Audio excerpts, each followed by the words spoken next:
Hi అండి, అందరికీ నమస్కారం అండి. ఫ్రెండ్స్, ఇప్పుడు అందిన వార్త. ఇక ఏపీలో ఘోర ప్రమాదం, పరిస్థితి చాలా దారుణం అంటూ అప్డేట్ అయితే రావడం జరిగిందండి. అయితే ఇందుకు సంబంధించిన పూర్తి వివరాలు అయితే మన వీడియోలో తెలుసుకుందామండి. ఎక్కడ ఏం జరిగింది అనేది క్లారిటీగా తెలుసుకుందామండి. వీడియో మాత్రం పూర్తి వరకు చూడండి ఫ్రెండ్స్, అప్పుడే మనకి పూర్తి సమాచారం అయితే తెలుస్తుంది. ఇక లేట్ చేయకుండా టాపిక్లోకి వెళ్ళిపోదాము. ఇక విశాఖపట్నం నగరంలోని గాజువాక ప్రాంతంలో ఆదివారం అంటే ఈరోజు ఘోర రోడ్డు ప్రమాదం చోటు చేసుకుంది. ఇక బీహెచ్పీవీ కూడలి వద్ద ఒక లారీ బీభత్సం సృష్టించడంతో ఇద్దరు వ్యక్తులు అక్కడికక్కడే ప్రాణాలు కోల్పోయారు.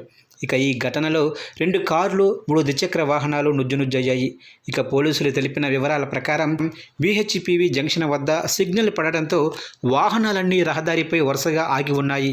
అదే సమయంలో వెనక నుంచి అతి వేగంగా దూసుకొచ్చిన ఒక లారీ నియంత్రణ కోల్పోయి ఆగి ఉన్న వాహనాలపైకి దూసుకెళ్లింది.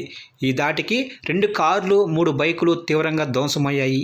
ఇక ఈ ప్రమాదంలో ఇద్దరు వ్యక్తులు ఘటనా స్థలంలోనే మృతి చెందారు. మృతుల్లో ఒకరిని గాజువాక వరుణ్ మోటార్స్లో పనిచేస్తున్న రామకృష్ణగా పోలీసులు గుర్తించారు. రామకృష్ణ తన కుమార్తె స్వప్నతో కలిసి ద్విచక్ర వాహనంపై సింహాచలం వెళ్తుండగా ఈ విషాదం జరిగింది. ఈ ప్రమాదంలో రామకృష్ణ మరణించగా స్వప్న అదృష్టవశాత్తు ప్రాణాలతో బయటపడింది. మరో మృతుడి వివరాలు ఇంకా తెలియాల్సి ఉంది. ఇక ప్రమాదంలో మరో వ్యక్తికి తీవ్ర గాయాలవగా బాధితుడిని చికిత్స నిమిత్తం వెంటనే స్థానిక ఆసుపత్రికి తరలించారు. సమాచారం అందిన వెంటనే పోలీసులు ఘటనా స్థలానికి చేరుకొని సహాయక చర్యలు చేపట్టారు. ప్రమాదం కారణంగా రహదారిపై భారీగా ట్రాఫిక్ నిలిచిపోవడంతో క్రెయిన్ల సహాయంతో వాహనాలను తొలగించి ట్రాఫిక్ను క్రమబద్ధీకరించారు.